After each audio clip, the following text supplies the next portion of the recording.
So the next key point is Gomaku, and again it's in Japanese a sort of bad translation of the word koshi, which is generally translated from Japanese as hip, but koshi tends to refer more to the small of the back, round to the iliac crest of the hips, and then you get into the hara and the tanden. Gomaku is the centre of the body, but it's also the internal muscles. So you've got the external obliques, but you've also got the internal oblique muscles. And most importantly is the psoas muscles. It's the only muscles that connect upper and lower body, connects from the lower spine down to the thigh bones. And in these close quarters, short range, like 1 inch punch type techniques, it's the psoas that's doing the work for you. If you're one of the 40% of the world that's lucky enough to have the 2 psoas muscles, 60% of the world doesn't, they only have the psoas major. 40% of the world also have psoas minor. But these are the muscles for these type of techniques you really need to start getting engaged. I had to go to the physio a couple of weeks ago, and part of the problem was the psoas on my left-hand side had gone to sleep. And it does on a lot of people. They regularly just go to sleep, and you have to have them re-engaged. So very useful if you're going to do a kicking technique, if you can contract the psoas, that is the start of the kick. And I knew there was something up because I could do it on the one side, and when I come to do the other side, it was like, come on. So I had to go and have the muscle switch back on. So if you start to play around with internals, being able to control your psoas muscles individually is a big part of that. And that's a big part of Gomaku. So it's the obliques, the internal obliques, and the psoas. And again, it partners up with Chinkachi as in relating to posture. You know, you're never going to be able to sort of do fast, effective kicks if you're sort of slumped. You know, you're trying to fight gravity.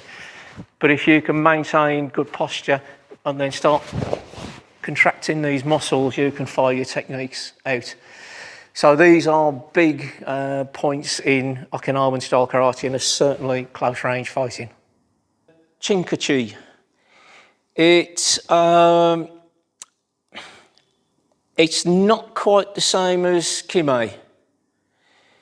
Kime tends to be, as you hit, you compress the back muscles and tense, and it's an inward feeling. Chinkachi is more an outward.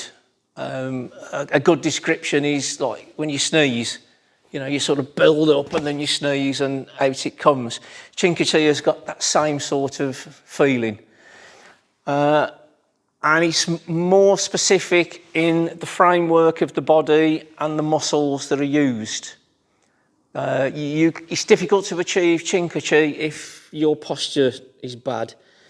You need to have the head going away, the pelvis dropped, internal muscle usage.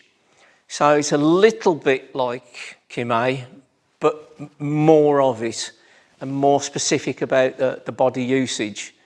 But it's very important in Okinawan style techniques, and especially when you get up close in close fighting. You haven't got the room in some of these katas and the applications to make big movements.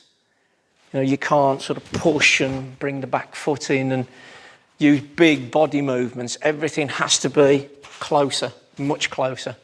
So Chinkachi is very important in that, that you can utilise all of your body into the smallest possible movement. The 1 inch punch is the perfect illustration of Chinkachi, you know, boom. That is Chinkachi. You've used the whole body, you've harnessed everything from the floor upwards and put it into the smallest possible space. So it's a little bit like Kime, but there's more to it. So the final key point is Mochimi, and it's named after mochi, a very sticky, heavy, dense rice cake. And what they're trying to say is that your punches should be sticky, heavy and dense. They're not like competition techniques where it's fast and flighty. It's a big, heavy, solid impact. I meant to bring a punching pad and forgot, so Simon's very kindly volunteered to be the punching pad. But heavy hands, heavy body, and it's this connectivity of Chinkachi and Gomaku, and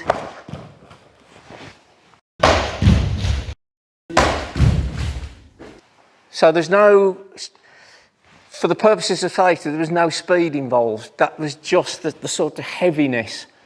But if you add the speed of a normal punch, but with that heaviness, it becomes extremely powerful and extremely dangerous. We tried it a little bit earlier, we'll see if we can do it again. You can sort of actually doing it standing on one leg. As long as you've got the connectivity within the body and everything's engaged, then you can achieve great power even standing on one leg. But the other meaning of Moshimi, as well as this heavy, sticky, striking feeling, is sticking to your opponent. So once you've got hold of them, you stick to them like glue. You don't give them any room to move, you don't give them any room to breathe. And I think the first part of the kata is an excellent indication of that. So if we look at what we described earlier as blending with the opponent. So if the attack comes in, we blend with them. Take control, strike. Take control, nukete. Grab, tetsui.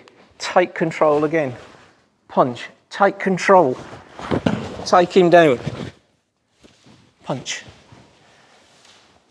So these are, I think it was Anko Itosu who says that karate and katas were never designed for what he called dueling. That was his interpretation of competition.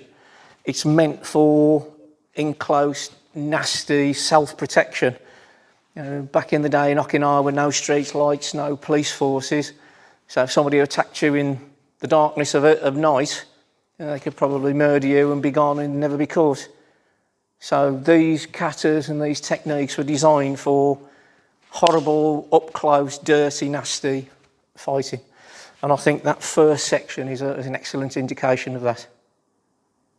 Okay, so I wanted to talk about this move. So finding a way of making the move easier and safer by doing this move, this Taisabaki move. Yeah, and understanding why, possibly why the arm comes up. It's not a pose, it's the result of a move. So if I can ask Sensei Keri to come on. So that leg forward. And so Keri's going to do Gakuzuki. Yeah, and you turn to cover. And the more relaxed this arm is, and the more you do Hikitai, he pulls back. But because you have a ball and socket joint here, as it goes back, it rotates. So this indicates how relaxed you are. So it's a safer way of practicing this move. So instead of using the keri,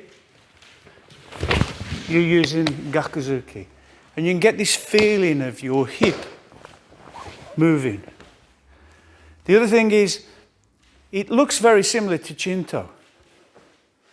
But Chinto happens at the same time. This move is because you've hooked the leg comes up later, just fractionally later. So it's not the same as Chinto. Moving your foot out. Yeah, it's actually just one and two, just slightly after the move. So when you're practicing with your partners, then make sure you do your nagash. Whoosh. Right. So, as a conclusion, Rohai, first of all, when we looked at including Rohai in this series, I thought it'd be over in 5 minutes because it's such a small kata. But once you start investigating the kata becomes bigger and bigger and bigger. So the actual rationale behind it is concentrated into such a small kata, but what lies behind it is phenomenal. So smaller is better. So hope you enjoy Rohai. Thank you. Aish.